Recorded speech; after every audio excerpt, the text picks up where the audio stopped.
That's what we're. You know what? That's what we're doing. Okay. We are now live, starting with this conversation. Would anybody in the chat like to explain what the fuck a playback is? I don't know what a playback. Yeah. I don't play in this context. It doesn't make any sense. Yeah, I like. Okay, like, so there are like currently, when a video is played back, but when you were using it in the context of people clicking on a live show, right? And there's nothing to play. And I was asking, is it worth it? Let me work it. I put my thing down, flip it, and reverse it. Oh my god! And then I asked if that was a playback or an example of one. Twist it.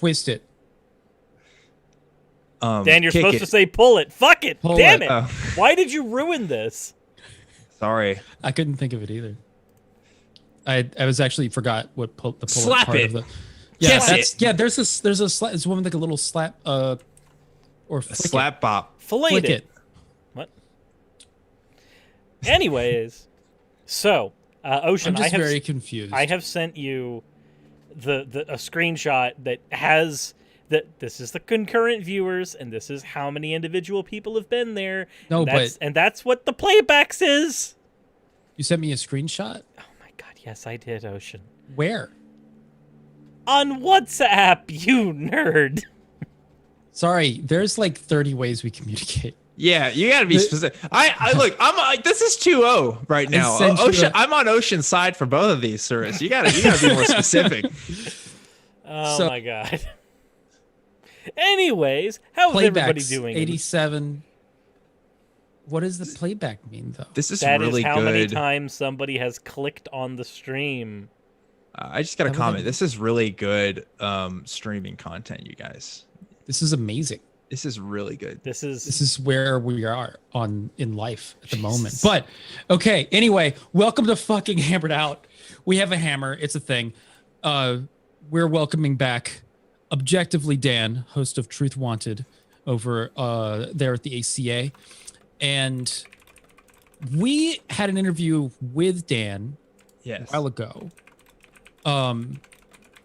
And we found suddenly ourselves on a tangent like 10 minutes before it's like time for the stream to stop, where Dan is like a fucking QAnon expert, knows his way around this shit quite well. And like you started looking into it before it became like a thing, right? Or more or less. Yeah. Yeah. I mean, not like back when it first started, but I had known about it for a minute. Like definitely before mainstream eyes were on it, definitely right? before this year. Yeah. So like I remember finding out about it when my roommate came to me with like an old friend of ours being like, do you know what QAnon is? I was like, what the fuck is this? And like our old friend of ours had just gone absolutely nuts on Twitter talking about how he was here for Q and that he was supporting him and that like Trump was the real deal or something along those lines. There was a lot of things. It seemed like it didn't make much sense at the time. Right. What was happening to this person? Well, help me understand. There's one thing that I think we could pin the blame on, and that is specifically Mark Zuckerberg. Now, and I'm being partly facetious, but also partly not, because if you think about how has information about conspiracy theories proliferated itself in the past? You know, I mean, there has obviously always been books, always been pamphlets, and occasionally you have the television show that makes it on the History Channel or something that may purport, you know, something a bit offbeat. But they're not super organized within themselves. And the difference that you see with the QAnon movement that you see with other things is, I think the spread has been different, and mostly that's been done through Facebook. I think a lot of people that have been looking at this have seen that a huge portion of people who find out about Q and who are organized and involved with Q are doing it through Facebook groups. Now, Facebook just recently tried to hammer down on Q more. And they killed all the groups or something like that, right? They killed a lot of the groups, not all of them, but a lot of them.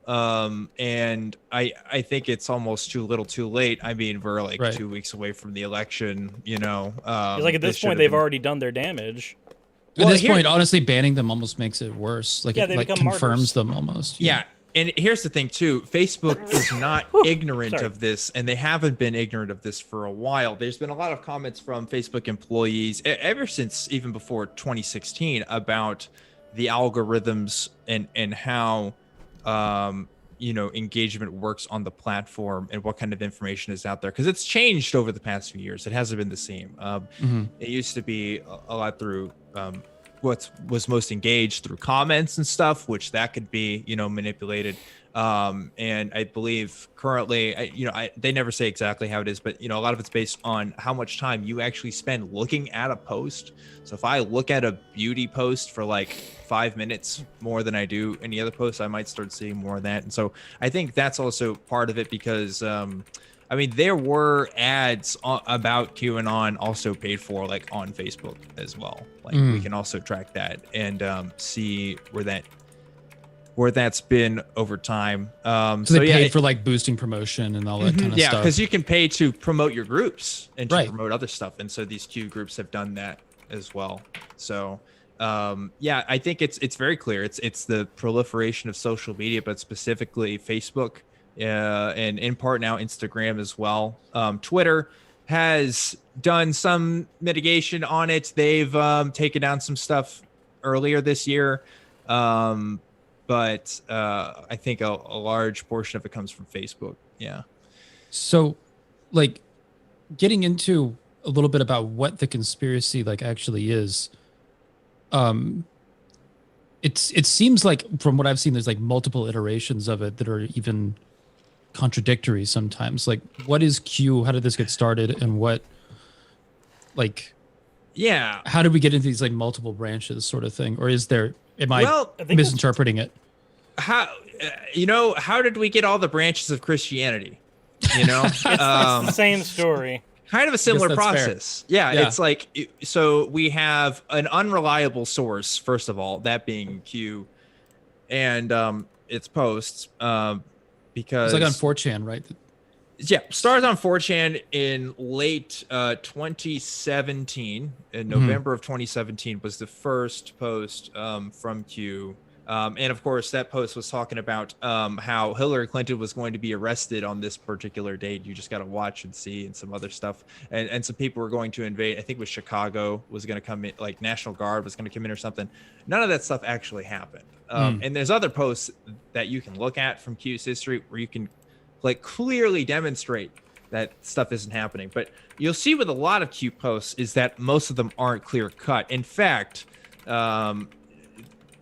when it comes to really recent events like the COVID stuff or the comments about Trump said about knowing about the coronavirus ahead of time, like really big stuff that Q should have knowledge on, Q will actually usually be silent for at least a day or two, and they'll actually see everybody else's interpretations of the events and integrate that into their own posts. Right. Yeah. And so you see a lot of that happening, but it's a real, if you look at these posts, it's a real Nostradamus effect going on. I mean, half of it just, you can't even interpret making sense. A lot of acronyms, lots of locations and just weird non-sentences, and then people will take bits and pieces of and figure out, oh, well, this is a reference to an obscure military operation in the 1960s where the FBI did this or something. Like it's really just grasping for straws. But if you already have a belief that this thing has predictive power, and if you see these kind of anecdotal evidences of when Q has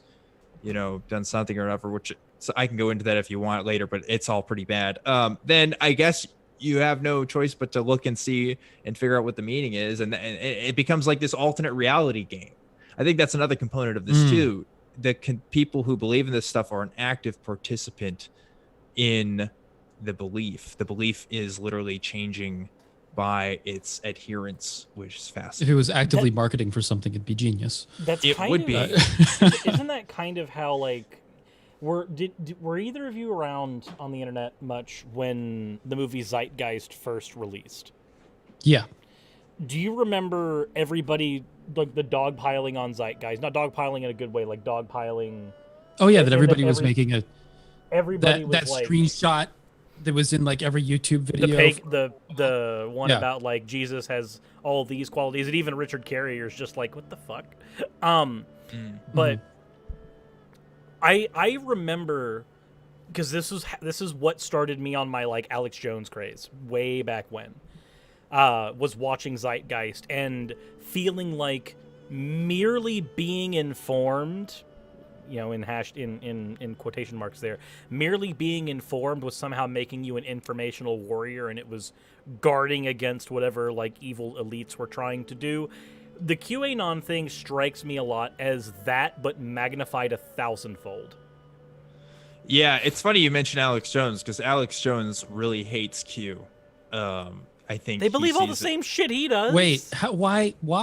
because Q is basically in direct competition of the narratives that Alex Jones puts out there. Because it's the same. It's the same. Wait, stuff what's that, the why are they mad at each other? Because I would think that Alex Jones would just be like, I'm in direct contact with Q, and Well, he does, no. well, he has claimed, he has specifically said he knows who Q is. And he said, oh, it used to be these other people, and then they taken over, and like, I'm gonna let Q try to reveal themselves next week, and then like nothing happened, and then yeah, I think it's just he's butthurt that other people are listening to Q and not himself. It's capitalism, Ocean.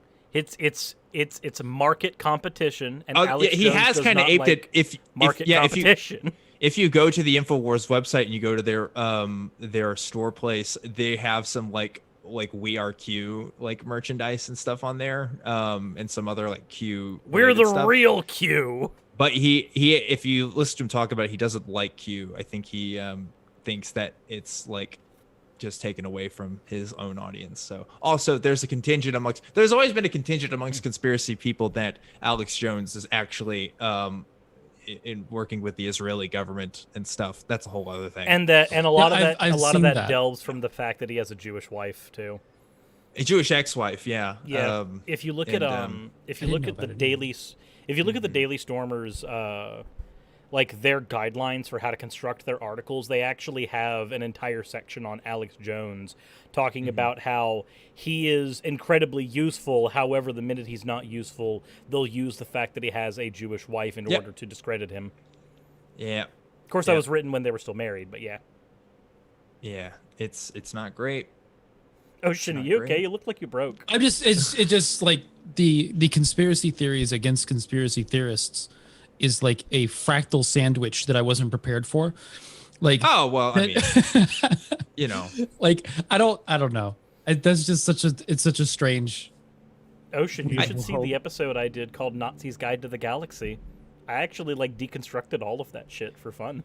Yeah, to be fair, it's not like super conspiracy theorists. It's more Nazis, I think, that believe that. So if that helps you. Okay, well, they're the same picture.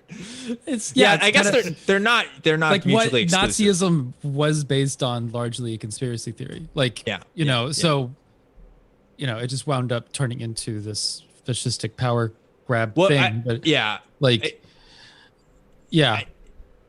He because Alex Jones has been like pro-Israel historically, and I think that's why people for the say same that. reason like a lot of evangelicals are. Yeah, because they believe that there's prophecies that have to come to fruition, and they need Israel to exist in its current state. Correct. For those prophecies to come to fruition.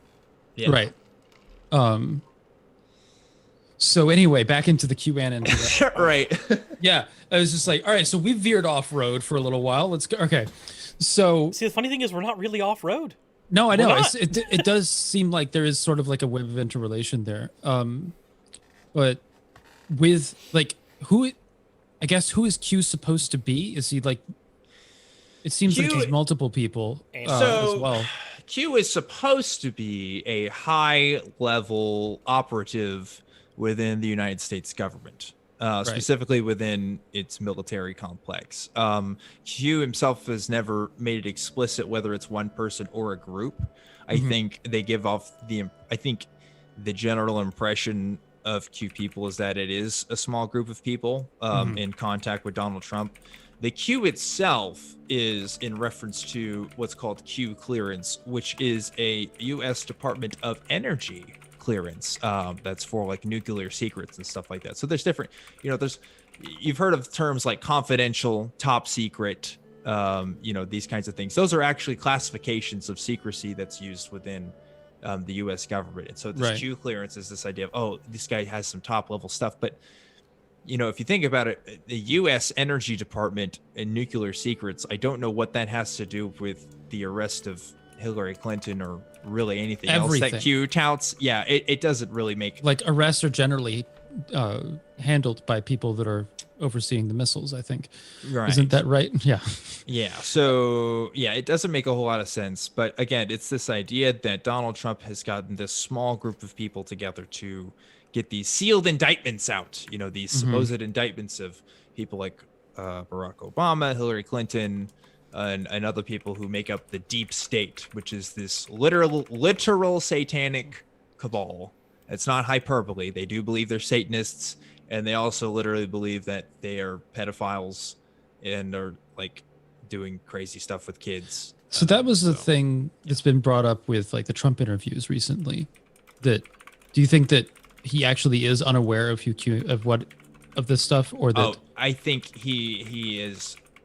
He has to know.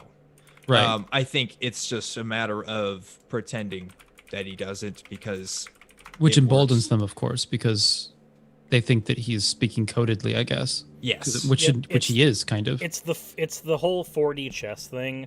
I've had this conversation with a unfortunately real life friend of mine who looks at all the dumb shit that Trump says and just immediately goes, "You don't see that as 4D chess?" And then of course we've seen that again from like Steixenhammer recently. Any amount of stupid, any amount of anything that comes out of Trump's mouth, they interpret as this is good for our movement. They find some way to contort it into that. So, remember he was asked directly about it earlier this year, and his comments were something along the lines of, well, they like know me. Much about it. I know that I know they like me, and I know they're supposed to help the children. Right. Isn't that a good thing? So yeah, they're like heavily against pedophilia, and that's how he classified them as like pretty much anti-pedophilia activists of some degree or another. Yeah, and so this is obviously, I mean, that's just framing. It's just you can't know enough about that portion of it without knowing other parts of it. It's absurd to think otherwise. And what's weird is that because this is one of the issues with Trump's presidency in general, is that because he doesn't condemn groups like this and this conspiratorial thinking, we get shit like, Major League Green endorsing Q and running in office. I was mentioning to Dan before the show, it's disheartening to me living in Georgia, and every single video I watched on Q mentioned Major League Green. Yeah. who's ran in Georgia. And I'm just like, I hate my state. Yeah, I mean, this. 100% of QAnon followers are Trump supporters. It's part and parcel. It's part of it. Yeah, right. You can't separate that. So he can't alienate those people who would vote for him. He can't alienate those people the same way he can't alienate the Proud Boys. Like, right. It's because they're all Trump supporters too. They're all Trump supporters, right? And he has no integrity. So that's pretty. Right, as opposed to Biden, who keeps saying "Don't vote for me" to like everybody. Yeah, well. But yeah, so and apparently QAnon, like, there's a point where it went from just being like this little weird idea on the internet to being like this sort of mainstream thing. How exactly did it make that crossover from, like, because most of the time when shit gets posted on 4chan, it just like lives there, circulates for a little bit, and then promptly dies. Well, I don't know if I'd agree with that. I think a lot of internet culture actually stems from 4chan. I agree. Yeah, I think I do. People just don't realize that's the origin of it. I mean, memes came from 4chan pretty much. Like the cat post thing, cats ruling the internet. Yeah, Catterday.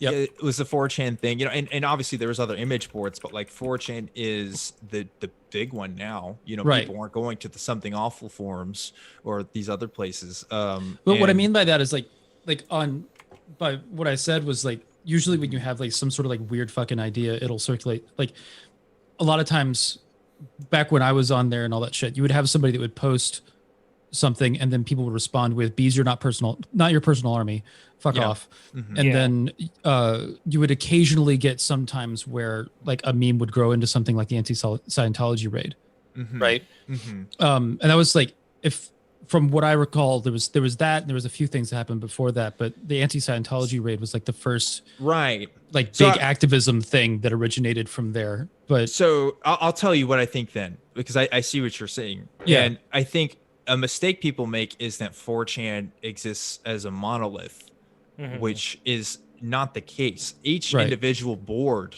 on 4chan has a vast different culture.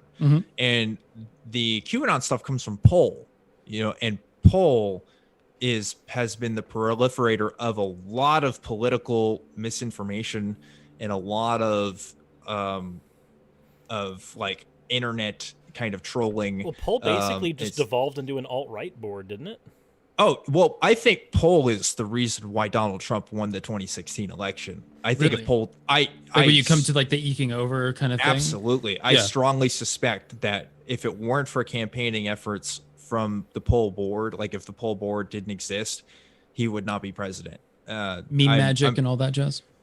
Yeah, I mean, meme magic and like that, the videos that were coming out about Trump, all the like the crazy stuff, like that was all from the Poll kind of culture and stuff. And so there, if you go to Poll right now, there's a board talking about Nazis and stuff. Like it's just always been a place where these kind of out there political ideas can exist. And so the Q stuff, I think, could have only worked on Poll. I think you're right. I think if it went to someplace like B or even X, people would just be like, "Oh no, this is whatever."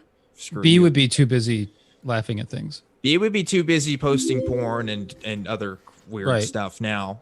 But yeah, like Poll has been rampant with anti-Semitism, rampant with white supremacy ideas, rampant with Donald Trump support for years, and so Q really fits into the culture that's already going on there. Yeah. Also, thank you very much for the $2 Australian super chat from Nervardia, traditional FERC you, YouTube, PayPal money sent. Woo! Thank you very much. So how did it get from that little world on 4chan into getting into a broader space then? Yeah, it's a good question. I think that you were saying that like there was a point where somebody you knew that was like in suburbia knew about it. Yeah, I got a text from a friend here in Austin that whose sister and mom both believe in QAnon, and they're just two white ladies from suburban Houston. And that's not usually what you find on 4chan. Not usually what you find on 4chan, which is why I'm saying these Facebook groups are really integral for it. So for a while, 4chan was the hub of Q stuff, but then there was kind of there's a split in communities. Long story short, a separate board was created called 8chan. And 8chan is where you found the more dedicated Q boards, because 8chan is kind of like 4chan, where it has that culture, but it functions more like Reddit in the sense that there's particular subreddits that anybody can make. You and I could start a subreddit right now. You can do the same thing on 8chan. And so they made a Q board, and that's where a lot of that culture kind of started. And it kind of just went out from there, with people organizing groups on other platforms, on Twitter and Facebook and stuff like that. And people making content on YouTube as well. And of course, those videos spread.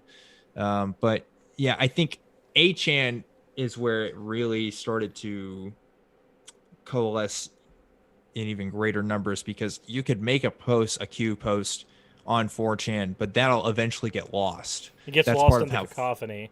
And that's how it's designed. Although now they have websites where they have archives for all of Q posts and stuff. Yeah. But back when it was first started, 4chan just kind of disappear. Yeah, it's a chaotic place to be. 8chan, that can pretty much stay. You can look at old posts. The old legend about 4chan is that there's only two people in 4chan. There's you and someone else who posts a lot. Right.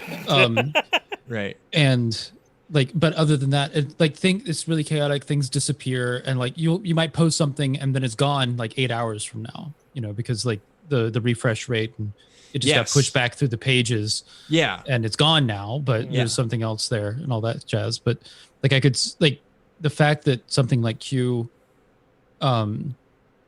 would show up and then not fall into the abyss and just disappear like that, where it could have, So you get enough people that kind of look at it, and then the meme starts to form. The thing is too that Q came back like I think they kept posting. It'd be one thing if this was just a one-time deal, right? But Q didn't stop. I mean, it was actually more sporadic at first. The next post didn't come till like a month later, I think, and then it started being more frequent from there. But I think the frequency of posts also, because there are personalities on 4chan. There's people who, even though it is an anonymous board, people will use what's it called, cheat codes and the little stuff. names, yeah. Mm-hmm. And Q was just one of those recurring ones after a while. So, yeah, it's weird. It's weird if you don't know that side of the internet, but yeah. So then we move into Facebook. Mm-hmm. Where it starts proliferating and becomes kind of a boomer meme or something like that. Like, what is that? What happened to it, or am I completely off base with that? Because it seems like it doesn't do as well on other social media platforms. Why Facebook? Yes, yeah, and people smarter than I am who have done the research on, sort of backtracing where these claims are coming from and where these groups are coming. Like it I know who's doing it. I know who's doing it. It seems that reported Facebook, to cyber police. Yeah, like other social media sites, they have their rules about what to say and stuff. But like the thing about people who come from 4chan is that they're very good at talking in code. Mm-hmm. And so that was true with QAnon stuff as well. There's all kinds of code words and very silly stuff to get past kind of these filters, even when some of the stuff was created early on. That's a thing you get from way back in like RuneScape days. Like the chat restriction was so strong that people just learned to speak in code. Yeah. Yeah. And so if you already have a conspiracy infrastructure in place, there's always been conspiracy groups on Facebook. There's always been, these kind of out there people. And then you have the force of, kind of 4chan bringing it in. I think it was just kind of a deadly combination. But why Facebook in particular? Again, I think it's because you're able to organize in groups better than you could on, say, Twitter or YouTube. They don't have that kind of functionality. And it was on Reddit for a while. I should say that too. QAnon, because they had to purge it. QAnon was one of the first outside of 4chan and 8chan where QAnon was growing was Reddit. But Reddit was actually doing what other social media sites should have done, and they shut that shit down. We do have a super chat about the Facebook thing from M the Ambassador. Says he thinks that the funneling effect that goes on, let's say that there's 10 or 1 in 10 Q followers have other social media, they then spread to those other parts of the internet, and then it goes to someone else on Facebook and then grows there. Like, it literally, all it takes is a handful of followers to start it on those other websites that, like you said, are easier to grow groups on. Right. Yeah, and QAnon also, as well as being able, like the QAnon followers, I should say, not QAnon itself, but as well as being able to sort of hide itself through acronyms or through kind of coded messages, they're also good at co-opting stuff. So, I mean, this has been a 4chan thing for a long time, of making kind of fake campaigns. I remember, like, there was the one where it was like hashtag bald for Bieber. Justin Bieber has cancer and is bald. You should shave your head. And maybe like one person fell for that, but like otherwise it was just whatever. Yeah, they did a lot of those things. Yeah. QAnon, however, has been a bit smarter and has used stuff that generally people just care more about. So one of it is like the hashtag save the children thing that happened kind of recently with Pizzagate. Yeah. And so like, okay. Yeah. So when you see hashtag save the children on Twitter, you wouldn't think twice about that. Yeah, it's an intuitive thing. It's like if you've ever read anything on like type 1 versus type 2 thinking, you see that and your intuition goes, yes, good. That's a good thing. I'm gonna jump in there. It's the same rhetoric that like the All Lives Matter crowd use, where like intuitively all lives matter makes sense, and then you you go to type 2 thinking and go, wait, hold on. It's the Salvation Army. They're doing charities in front of this store. Yeah, I'll give a few bucks. And then you look into the organization. Yeah, they're funneling gay conversion therapy camps and stuff like that. So it's not great. And that's what QAnon was, right? It's like, oh yeah, save the children. Oh no, actually we're talking about this giant conspiracy of children being locked in rich people's basements. So they're sucking the blood out of the children so that they can gain the energy from them.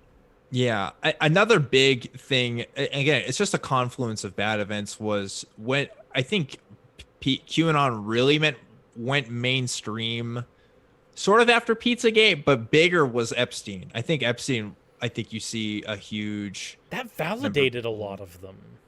It validated a lot of people, because he objectively was a pedophile and did abuse and do terrible things to seem to be trafficking with powerful people and all that kind of stuff. Absolutely, including Trump, who was there.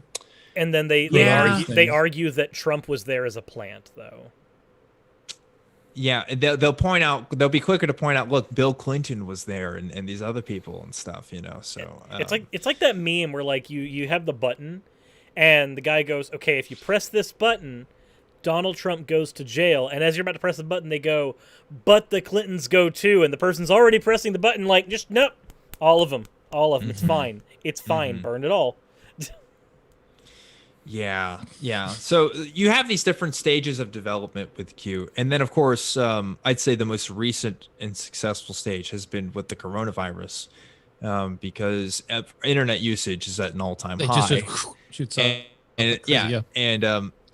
People are trying to look for answers. You already got stuff like Plandemic going around, and it's just a matter of time. Honestly, the way that our social media ecosystem has been designed it was just a ticking time bomb for something like this to happen.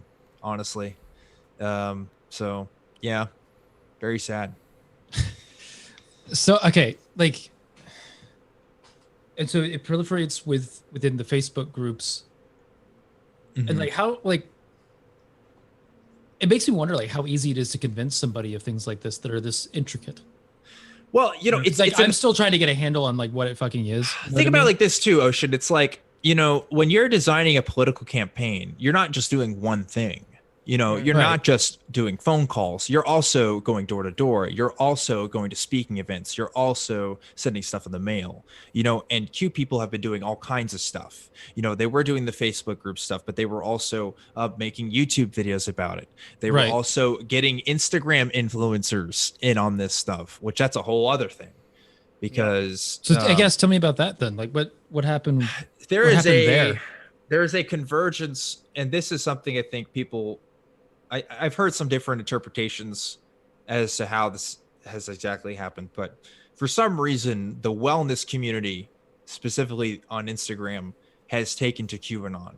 Now, wellness influencers are having to demarcate themselves as whether they believe in Q or not. Doesn't surprise me. It doesn't surprise me, given how easy the wellness community falls for shit like multi-level marketing. Yeah, but wellness, multi-level marketing is a really good example, kind of what happens to wellness communities. They also seem to be really open to evil government, big pharma kind of stuff. Yeah. That where there's some validity in some of that conversation. There's also a lot of conspiracy in that conversation.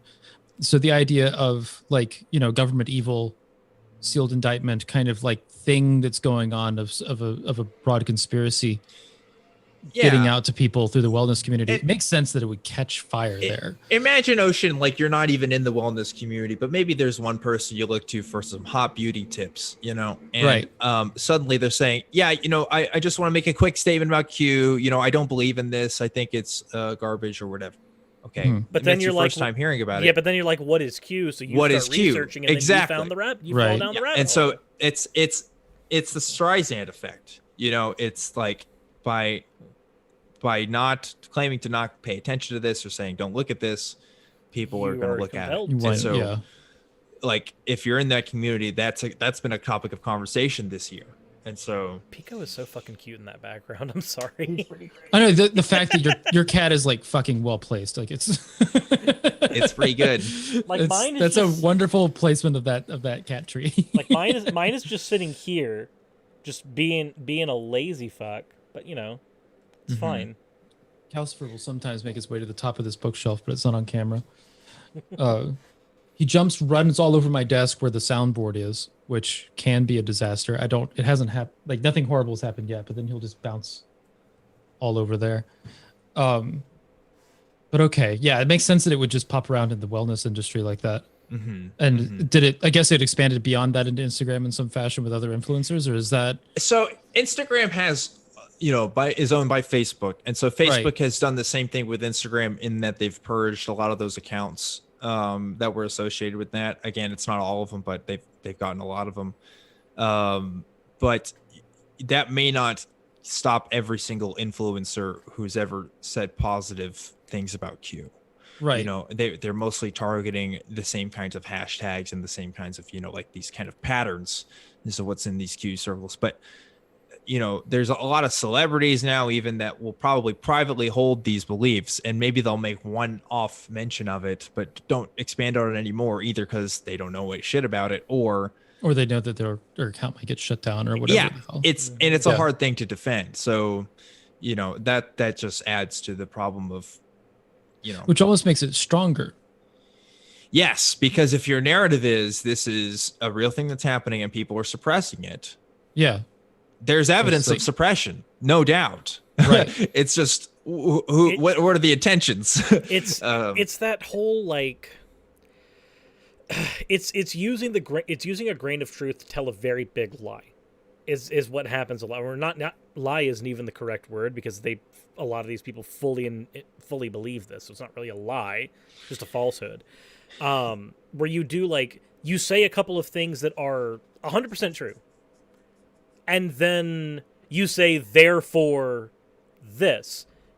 Everything you've said could be true, but the conclusion doesn't necessarily follow. But most people don't get that. They don't understand that. There's also, I think, like how we've broadly seen an alliance of anarchists and leftists and neoliberals, I guess, there's been kind of a broad left alliance on the internet, and they kind of move around. I mean, the same thing has happened with the conspiracy stuff. There's a lot of people who will ally themselves with Q people, even if they don't believe it themselves, which, doesn't make a whole lot of sense if you think about it, right? Because you either believe in that thing or you don't. You don't kind of just be like, yeah, I don't know. They seem like all right folks. I'm just going to get, but like, that's what happens in these communities. So, it is a tangled web we weave indeed. Okay, so what kind of groups would ally with QAnon, and with what goals do we? Folks, totally. Okay, Easily. that makes it feeds into their conspiracies. Yeah, like QAnon folks were showing up at Trump rallies. I know at one point they want to make a rule against that. I don't know how well that's been enforced, but Q people have been showing up at Trump rallies for years at this They point. wanted to make the Trump campaign was making a rule against there was one on showing up at their, but Trump doesn't know what QAnon with is. Q paraphernalia, I think was the rule, right? But that doesn't stop people from having their shirt inside out and then flipping it when they're stuff there. like that. Yeah, that kind of thing. So but again, that's another, it's just more awareness of, of course he knows about this. There's no way he doesn't. It's just, anytime he argues that he doesn't, it's like, well, you're the president of the United States and you get intelligence briefings every day. Yeah. You know about this. You have to. Yeah, I have no doubt. Well, he doesn't. He notoriously doesn't read the intelligence briefings. So that's what, the part of me that's like, maybe he doesn't know about it, is that I could see Trump being so fucking aloof that he just kind of turns his brain off whenever someone's actually trying to explain to him what QAnon is. Yeah. This is how that makes me feel. Right, exactly. Just that this incompetent person is the person leading the country, but it would fit in with a lot of other shit that he does where he seems incompetent. I think one thing to consider is he has retweeted Q related stuff. That's true. He's done it 17 times in a single day before. Yeah. And so even if, let's say he didn't even know fully what that was, if there's going to be a reaction, somebody's going to be like, hey, Mr. President, we need to adjust your Twitter strategy. Yeah. Or retweeting. Yeah. Here's what this is. Like that. There's no way that conversation hasn't happened. So, that's how I feel about it. I have heard that he's like, have you read Fear, Woodward's book? No, I haven't. I've read half of it. Okay. So the sense that I had gotten out of it, I was reading it like I was eating it up until I got to a point where it was just depressing me more than it was interesting me. But part of the sense that I got out of that book is that people do seem to be afraid to talk to him about anything that's serious because the way that Trump responds to being approached, especially on something that he might disagree with, seems to be to shut people down, not listen to them, throw them out of his office kind of thing, such that people that want, like, the book opens with somebody taking a treaty agreement that was to be signed by him off of the desk and making it disappear into his suit jacket, basically. And then saying that, like, basically with Trump, you have to just make sure he's not looking at something. Because as soon as he hears about it, suddenly he wants it handled right now. And it's really fucking impulsive. I've had an employer like that. Yeah. Right. So, but if you distract him with something else and you remove the thing that was really dangerous that he was really focused on out of sight, suddenly his focus starts shifting. Like even the press has caught wind of, basically before this book came out, that it seems like he's most influenced by the last person he talked to. And because you get people that figure this out about him and start talking to him in that way. And it does make me question sometimes, like, how honest Trump is when he says that he actually has no idea about something. It's like, maybe that conversation that should be so obvious to have actually hasn't happened, because you would think that he it gaslights would have been, people so much that I agree with you. Right. Yeah. It's like, I'm unsure as to whether or not he doesn't know. Because also, yeah, you're right. He does lie a lot. He does gaslight. So it could be that he's just full of shit and he absolutely does know a lot about this stuff and believes some of it, maybe. I can see that point, in that we can never truly know. But I would also say that, I mean, like, Donald Trump Jr. has tweeted about this. Michael Flynn has talked about this. Yeah. You know, people who have been really close to Trump.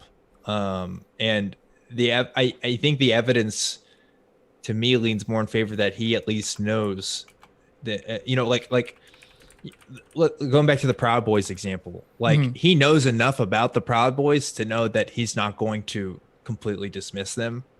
Right. In the same way that he did the same. He never condemned the Proud Boys in his subsequent. He never condemned the Proud Boys, and he never condemned Q. Said white supremacy. He just condemns broad ideas, but when it comes to individual groups, right. So it's like, I don't know enough about them, Yeah. Does he not know all the intricacies of Q? Probably not. Right. I don't think so. But he knows it exists. That's irrefutable now, and he knows that they're part of his base. So right. And is willing to pander to them, I guess. Like, there's no way it hasn't been explained to him at this point. After his interview on MSNBC, like, or NBC. Was it NBC or MSNBC? After his interview there, the open town hall, the lieu of a debate. Yes. The where he was pressed on it pretty harshly by the moderator. There's no way he doesn't know now. Yeah. Like, he would have to, if he did, he would have to lie directly. He would have to find out. But I do think that I agree with you that there's no way that all he knows about them is they don't like pedophilia. That seems like, because I've heard things about Q here and there, and I didn't know about that element of it until it was mentioned in that interview. And now finding out more about it. There was something also I kind of want to come back to with like kind of how it proliferates is that you have like these predictions that they're making, and then they don't come true. Which, and you were talking about also the how do we have so many different versions of QAnon? Well, how do we have so many different versions of Christianity? That there was the Seventh-day Adventist Church had a point where there was an apocalyptic day that was going to happen, and they all gathered for the apocalyptic day, and then it didn't take place, and then it didn't dispel them. It just got worse. Yeah. And then there's another apocalyptic date that gets set up. It's like, oh, I had the math wrong. It's actually this day. And then they all gather again, and then it doesn't happen again. And now it's someday. Like we're waiting for it. It is imminent. And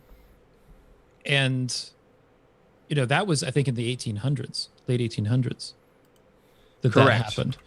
So, like, it seems like the predictions not coming true isn't something that would dissuade the group.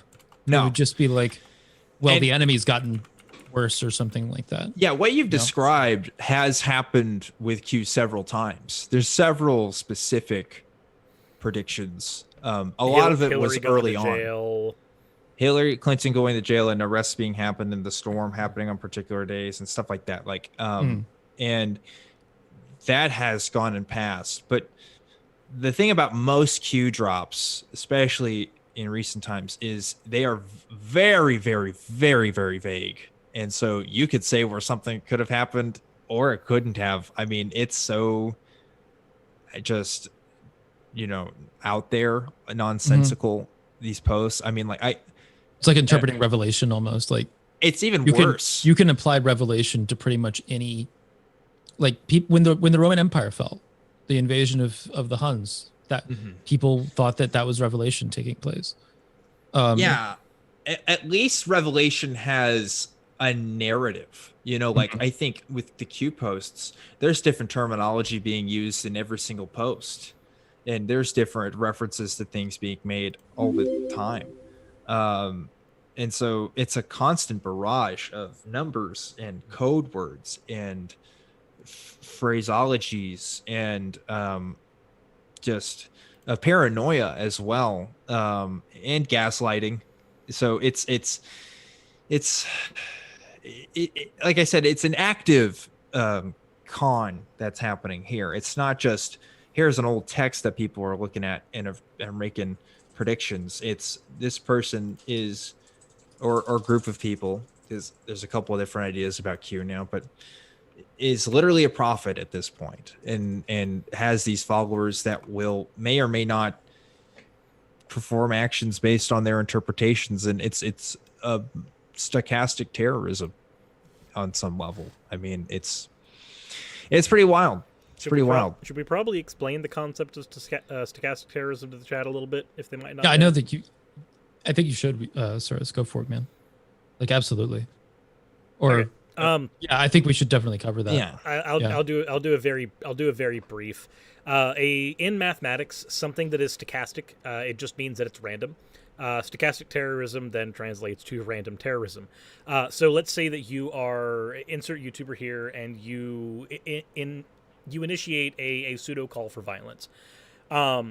If someone picks up on that and then goes and does that violent act, one out of like every 1,000 people in your audience, that's stochastic terrorism. You had no way of knowing who in your audience might read that call. You have no idea who in your audience is going to do it. It's completely random, but stochastic terrorism does coincide with our current models of lone wolf terrorism, because that random factor leads directly into lone wolf terrorism, which we do have a lot of data on.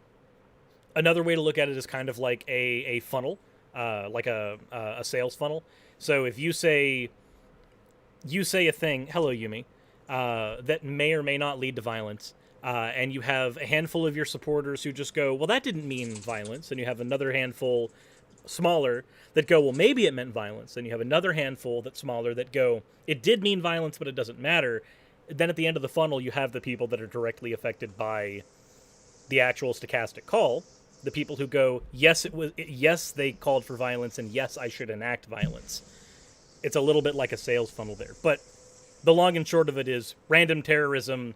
So if we have like QAnon and Q calls for something like the storm, and people interpret that as they need to go do the boogaloo, that's stochastic terrorism. They have randomly generated terrorism basically because there's no way of knowing that terrorism was going to be directly generated from that statement, but it nonetheless happened. Yeah, it gives cover of plausible deniability. Yep. Which is its advantage. Alex Jones has been accused of this after the Sandy Hook shootings occurred because he was someone who, and he'll deny this, but there's video of him saying that he believed that there were child actors and that kids didn't actually die. It was a false flag. And the parents of the Sandy Hook children were harassed by people who followed Alex Jones, who said this. And again, Alex Jones wasn't the only person saying this, but he was definitely one of the biggest influences out there for it. And they wouldn't have done that if Alex hadn't said anything about it, or if it wasn't propped up as that big of a deal. Yeah, random or not, it still began with that. Yeah, because you don't have an idea that this is a false flag attack unless you yourself are, trying to get that message out there, or you heard it from somebody else, right? People like you or me are not going to come to that conclusion. It has to come from somewhere else, and that's, I think, where these people were getting it from. And we've already seen acts carried out because of QAnon. And so when I say stochastic terrorism, I'm doing that based on evidence we've already seen. Earlier this year, we had the guy who tried to hold up the Hoover Dam, and another gentleman who basically kidnapped his children in his car after the police were running after him, and he believed the police were part of the deep state. Another Australian psychiatrist was let go because he started talking about QAnon to his patients and stuff. Really?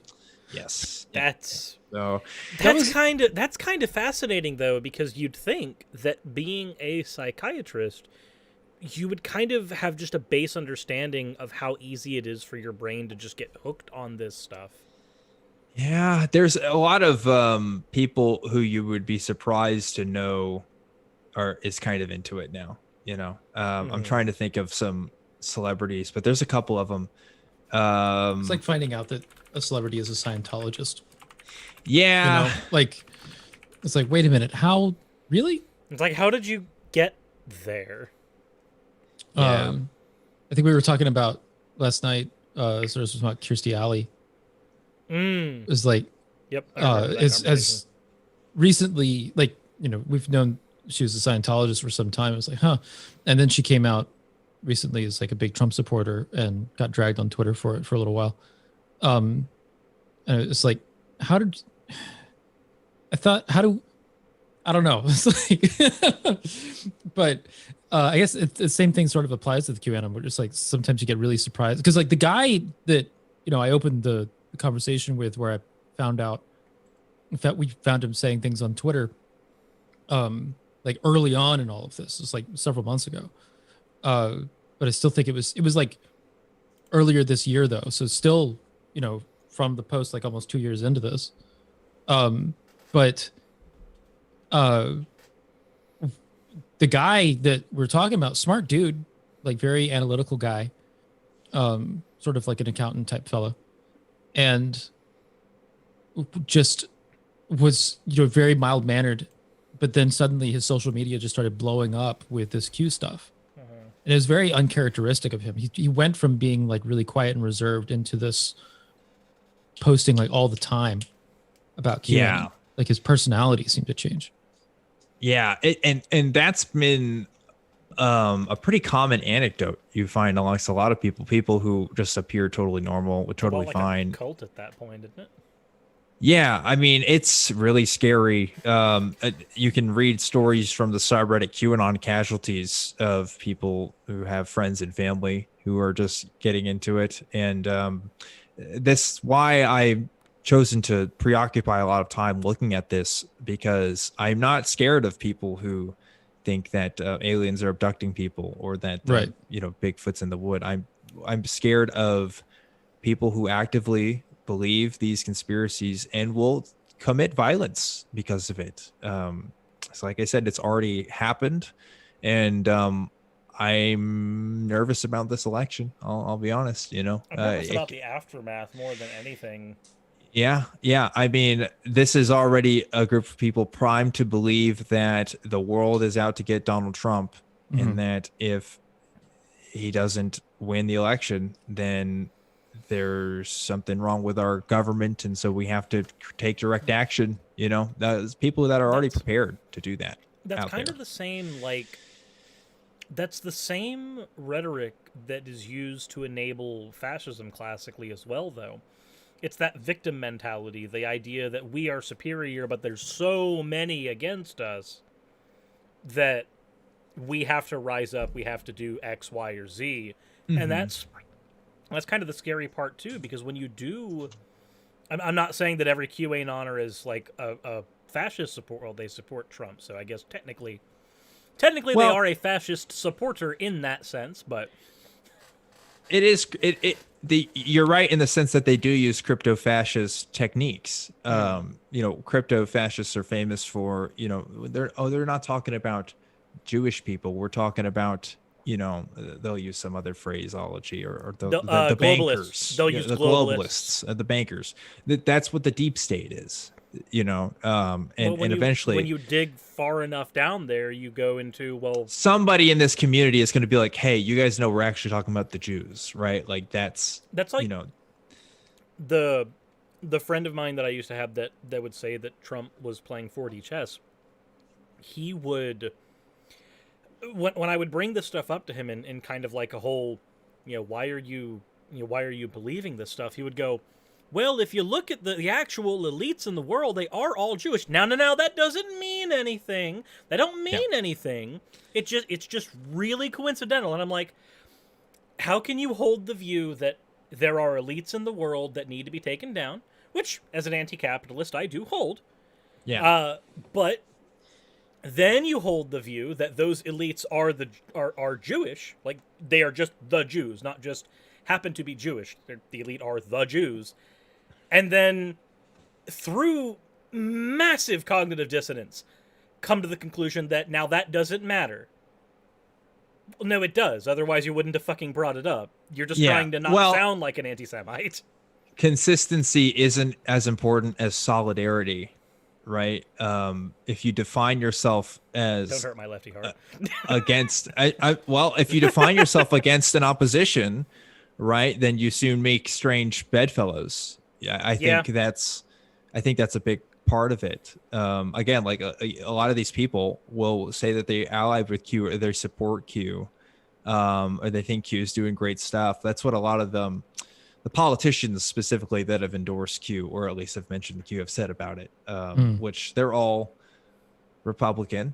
So I don't know what you want to do with that information, but that's a thing. I got a couple of questions out from the chat. One is from both of these names are very difficult to pronounce. I'm looking at them. It's Ilya or Ilya. I'm gonna ruin that. I'm sorry. But it's, do you have any ideas on this, the sociology driving behind QAnon followers? Like if there's any sort of, like, is there a term or anything, I guess, or it's a fairly open question, I think. But the sociology behind that, I'm not sure what they mean. Is Callan in the chat? Unsure. Callan might be the best person to answer. Callan actually might be a decent person to answer that. But I think it would be a question, I guess, for somebody that's into sociology. Another one was the guys plotting to kill Whitmer. Were they into QAnon? Oh, so they were a part of a militia group, a right-wing militia group, right. And I don't know. I don't know if anything's come out. If there has, I haven't. I'm not privy to it, of their individual beliefs. I know the militia that they come from has a mix of people who do believe in Q, but they're not a Q militia, if that makes sense. So it wouldn't surprise me. I'm gonna see if I can't answer this question. Oh dear. Are you just? I just have a sociology textbook here. I mean, when it comes to there's so many sociological terms we're talking about here. We are talking about a group that defines itself as sort of a resistance. So there is kind of a persecution mentality there. Oh, it looks like there might be some ally, because Wolf the Red popped up in the chat saying that the militia group wasn't right wing. They hate all government, and a lot of them apparently actually hate Trump too, which surprises me. But yeah, I think that particular group, their leader actually said something against Trump or something. Yeah. So that's what Wolf's pointing out as well. He's saying there's videos of them saying stuff about Trump. So I guess like ANCAP or something like that. They did have like libertarian flags and stuff, like the "Don't Tread on Me," which is classically an ANCAP thing. Right, of course. Now, at least nowadays, it's an ANCAP thing, which would still technically be right wing, just not right wing as in like alt-right extremism. Just right, exactly. Just happen to be politically aligned capitalist. Like there's a difference between a socialist and a tanky in the same sense. Yeah. Right. It's like they're both technically lefties. It's just we hate each other for many reasons. Right. Okay. But it's I would think that if you have somebody who's like, I hate all government, that is the kind of group that you might see making like an awkward handshake with something like QAnon. Sure. Right. Yeah. Because it's like when you have that like opposition founding. Yeah. I hate all government. Well, I hate this government. I think that's where you'll see that. Yeah. Yeah. But again, it's I feel I keep saying this point. I feel like a broken record, but I think what we really have to change people's minds on is this idea that, oh, you're either all in or all out. Because I don't think that's how most Q people are really thinking about the issue. Okay, I see. I think it's a bit more plastic in that some people can take some parts of the belief and think it's true. Mm-hmm. Like, oh yeah, I think that there's definitely some shady stuff with these pedophile groups and stuff. Mm-hmm. But I'm concerned about the pedophile angle or something like that. Yeah. Exactly. So the first question that you brought in, the sociological question, Ocean, can you word it to me one more time? It was, let's see. So I also got corrected on the pronunciation name. It's Elia. Okay. But let's see. Did they post a clarification? Elia, if you want to post a clarification, definitely let me know. But it says, do any of you have any ideas on the sociology driving behind QAnon followers? Was the wording of the question. So one word which might this word is the closest thing I can find off of like 5 minutes of research into a textbook. But it was coined by excellent sourcing. I know, right? It's just right here. But there's a term coined by George Ritzer, and it was called the McDonaldization of society. McDonaldization. Yes, and it is the idea that I already love this term. It's the idea that when you get something that has become so prolific in society that it becomes ingrained, you end up just building bureaucracy around it, which is what we're seeing with Q, with so many people who are starting to actually like get into politics who are Q supporters, that it just starts slowly becoming more normalized. And the term he coined for it was literally the McDonaldization of society, because that's what happened with McDonald's. And I'm surprised that was the word that I found that most closely resembled this, but it is in the section on this sociology textbook about the growth of organizations, which is what loose organizations like Q would fall into. It's also important to note that Q, unlike a lot of other conspiracy ideas, has been pretty prominent in other countries outside the US as well. And so in these other places, Facebook isn't regulated the same way that it is even in the United States. So like, if you think it's already bad here in the US, how Facebook handles it, wait till you see what it's like in these other countries. There's a question from Katie that was just None of my textbooks had a term like that in it. Which one do you have? I want to add it to my collection. It is the 6th edition sociology textbook from David M. Newman. That I just happen to have lying around in my collection of books. I think that it's something that, like, the thing that you said that makes you sound like a broken record about it's not an all in or all out thing. I think I agree with you. It needs to be stressed because it didn't click with me kind of what you meant until you said that, where it's like you can take like parts of this and ignore the rest. Like maybe you think that some of the QAnon stuff is just crazy, right? It's like, that's all crazy, but this part, Then they mention like MK Ultra, which we actually do have data on, and then we go, oh, but if they're right about that one, I'm not familiar with that part. What MK Ultra? MK Ultra was an older push from the U.S. government where we drugged American citizens with stuff like LSD. Oh right, yes, I am familiar with this. Yeah. The real conspiracy is people trying to figure out like what was the purpose of that. Right. Some people think that it was like to try to test mind control or whatever, and whatever. They reference it, and then people find out about it, and then it becomes like, oh yeah, this is a true part. Okay, cool. So when you hear, because like I was in preparation for this episode, I was watching a bunch of news broadcasts on QAnon, which is where I got depressed. They kept on mentioning Major League Green, and whenever they would bring up like their Q people would go, look at all these things that were confirmed. They would say like 10 debunked things, but then they would say something like the sinking of USS Maine, or they would say Project MK Ultra, which are two actually well-grounded things. And you go, oh, if you don't understand that everything else is bullshit, hearing those ones and having a reference point, people end up going and saying, oh, well, if that one's true, right, then what about the other ones? What about the rest of it? And it's fallacious thinking. It is. It's what a lot of humans do.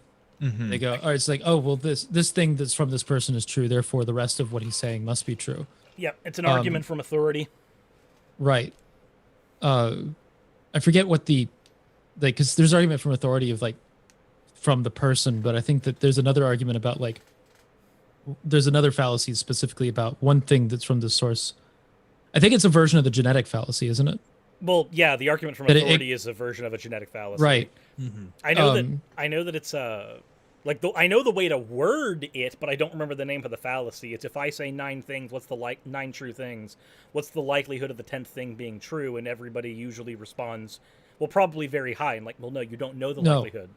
Right. Yep. You have no way of knowing the likelihood. And I know the way that the arguments form, but I don't remember the fucking term. Yeah. But I guess there is a lot of that happening. But then people don't have to believe that 10th thing if they're, if they might be skeptical of that, but then there's like these 3 other things over here that make them like involved in the movement. They'll do the whole like, it is the grandest problem of there's a lot of problems with liberalism, right, as a whole, but one right, but like one of it is this idea that we can live in a country where everybody can have their own ideas about what's true, and we can just all live together with that. And that's postmodern liberalism specifically, but yes. Yeah, but it's we can have a platform that supports this stuff, and we don't have to necessarily shut that down. It's one of the pros and cons of living in the world that we have today. And it's something that we have to wrestle with when we talk about what kind of policies do we need to make when it comes to regulating this kind of speech, and how do we not become complicit in a genocide in Myanmar like Facebook is. I do think that like the internet has definitely shown the negative side of freedom of speech in like the weirdest sort of way. Like I'm super pro freedom of speech, freedom of religion, and all that jazz. I also recognize that there's like a danger to like any freedom is dangerous in many senses, but you also don't want to quash out freedoms because otherwise then you wind up with tyranny and fascism and all other kind of crap. So, it's but if you have like, part of it is that people need to be, we need to have better education and all that kind of stuff. But like, I get stuck on that as well, because because flat earth is another good example, right? where that gets propagated very easily through the internet and is protected by free speech. Yeah. But also is like spreading this ignorant idea, and it's definitely harming society overall when you see it. Like people get stuck in that, you know? Yep. And it wasn't something that was happening as broadly as it currently is. Facebook, I'm telling you. Right. No, but I think that Facebook contributed to flat Earth spread too, didn't 100%. it? Yeah, 100%. Easily. So, you know, what I guess we should just start getting our pitchforks and going over to Mark Zuckerberg's house. I think that's what we need to do. Yeah, I think that's what we decided. There is a responsibility to a lot of like these social media platforms that we've just kind of like trusted them to regulate speech because they do regulate it. Yeah. Right. Twitter, Facebook, they all regulate it differently, but they all do. Yeah, for their own financial interests, ultimately. Right. Yeah. So, and I think that maybe it's not the dark side of freedom of speech, but it's the dark side of freedom of speech as interpreted through corporate platforms that are trying to make it. They're trying to make advertising. The way that I've always had this explained to me, and the way that I'm going to be articulating this in the video that goes out next Monday, is that freedom of speech is a wonderful idea, and it is a good virtue to uphold.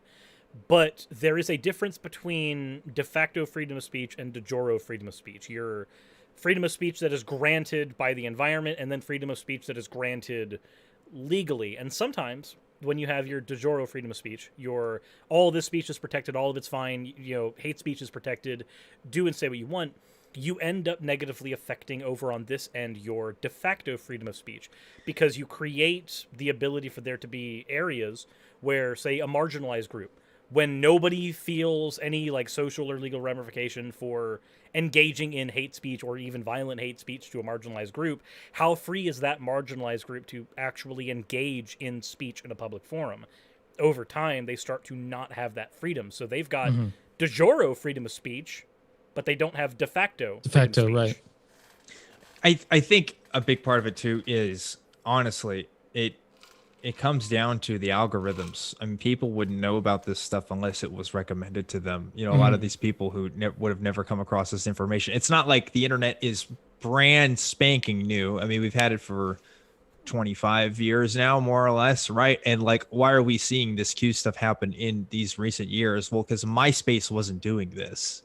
Like MySpace wasn't like operating off of the idea of, well, we want to have a lot of these groups come together because they tend to click on these kinds of ads.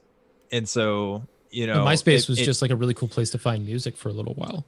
Yeah. There wasn't a threat and to big drama. Yeah. There wasn't a threat to our, democracy as a whole, because Tom made a controversial post on MySpace. You know what I mean? Right. Like it was, it comes down to, we did get Jeffree Star though. We did get Jeffree Star. No, that's but not Jeffree, I know. but not a satanic pedophile, as far as I know. So, yeah. But yeah, you're right. There is a difference between like how, like, MySpace handled things and how Facebook is currently handling things. It's Facebook's more successful, obviously. Like. I think MySpace wound up getting sold for a shitload of money, and then the worth tanked as soon as I think Fox bought it.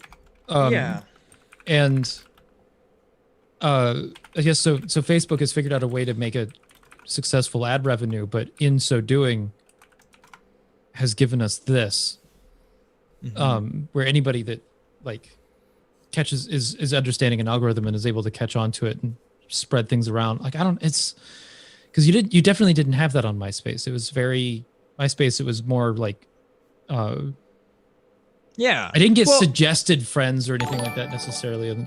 Or did we? Like, I don't even remember. There were MySpace. organized. Like, how did you get fed stuff? Because I was never on MySpace.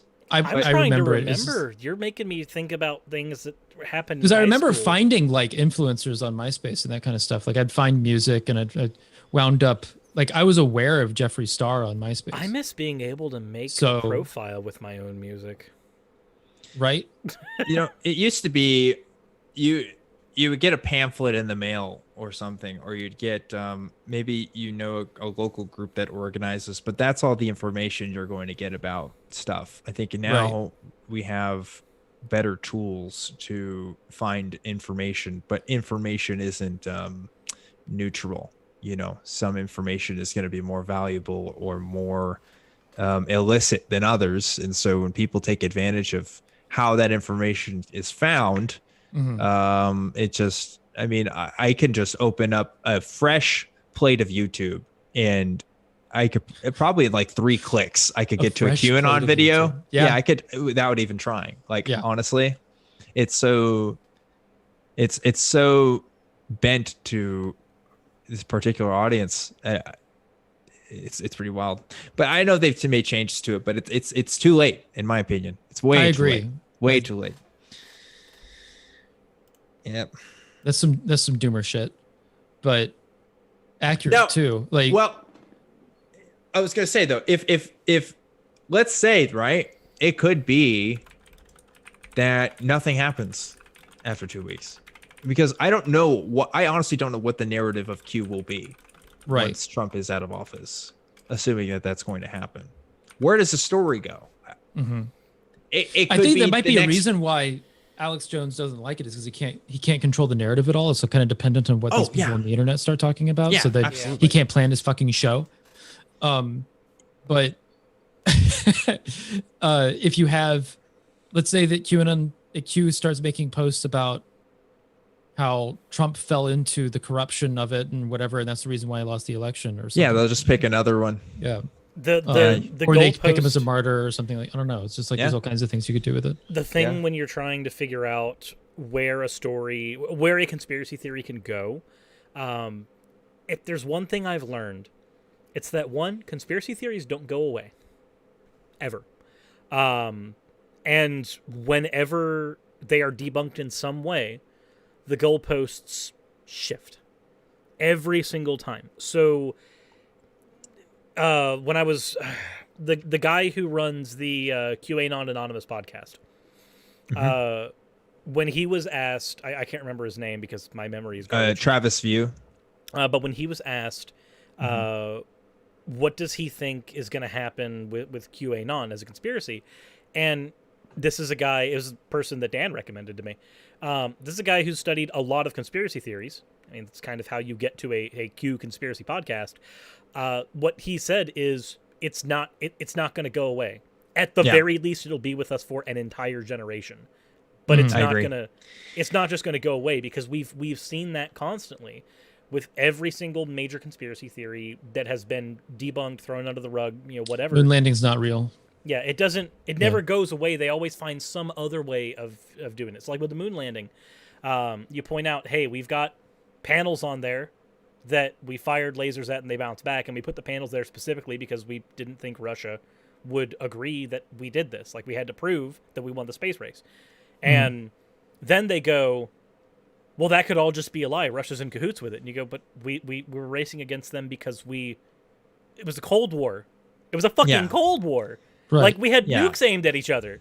And then they go, they have they always have some excuse, some reason, some goalpost they can shift, no matter how far you go. And you get this something Illuminati themed idea. Yeah. The Nazis never went away.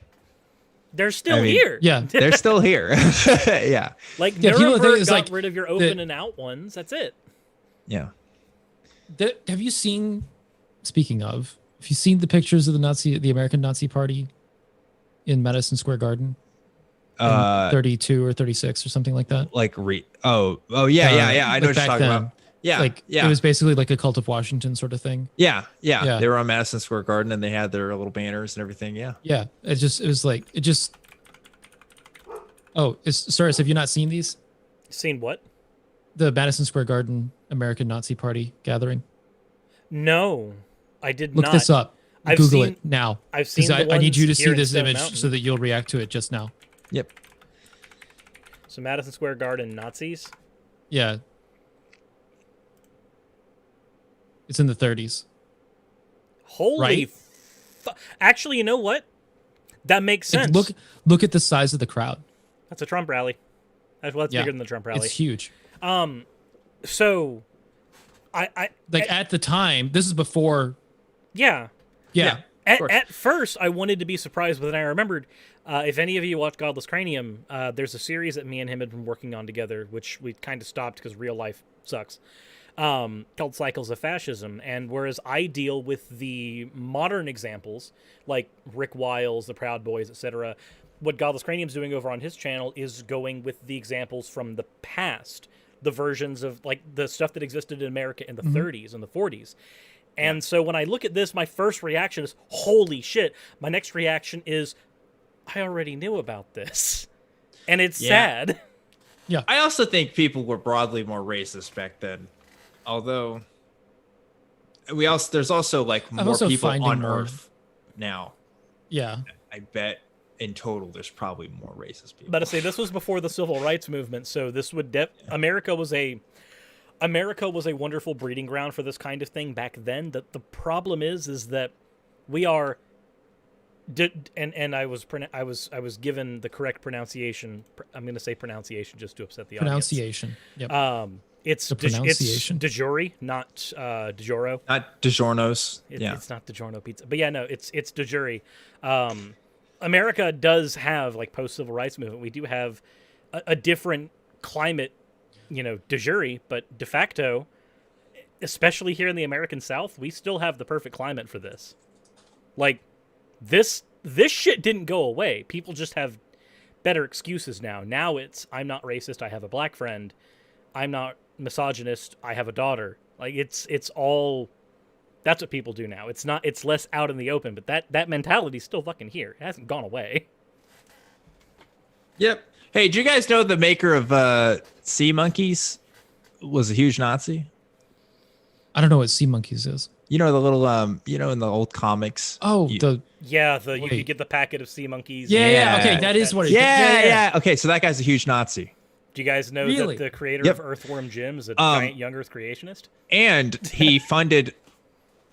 Really? I didn't know that. He took the money from that, and he also made, the X-ray glasses that don't actually work, he also made those. Of course. And basically took all that money and funded it towards Nazi organizations. So if you ever bought one of those as a kid, you helped fund Nazis. Just FYI.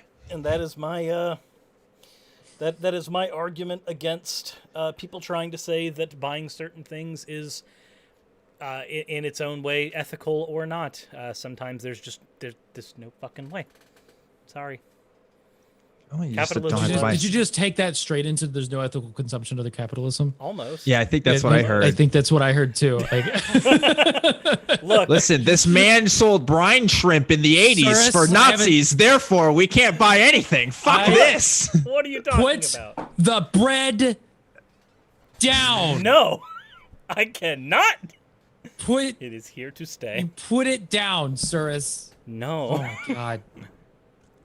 No. It's really good. I need an F in the chat for my sanity. Hold on, I have to. Is that nope, and the bread emojis in the chat are coming. Here they are. I see you, Chess. Hold on, I'm gonna do a thing, and it's going to make you very disappointed in me, but that's not really new. So, that's true. I'm even gonna make it in Comic Sans. This is a hostile work environment, I gotta say. I don't feel comfortable. Look at the bread emojis in the chat. They're taking over. There's a lot of carbs in that chat. So many emoji. This is the reason I'm fat, guys. Too much bread. Breadly. Ha. Meanwhile, I'm over here with too much bread, if you know what I'm saying. Oh my god. Oh my god. Oh no. Just kidding. No. Just kidding. I'm poor. Jokes. Okay. I think with that, I think it's about time to wind down a little bit, Cirrus. Do we want to find some? Is there anything that you didn't get to cover that you want to tackle, Dan, or is that? Well, I talked about the maker of Sea Monkeys as a Nazi. I think that was the one item on my agenda. Yes. So we're gold. Primary thing that we came on to discuss. Yes. The primary thing we came on to discuss was to discuss sea monkeys. 100%. Yep. Mm-hmm. Okay, I am done with it now. I am ready to present it to the stream. You're done with what? My greatest creation. Oh no. What's I'm happening? presenting it to the stream now. Um, Feel free to use this to your heart's content.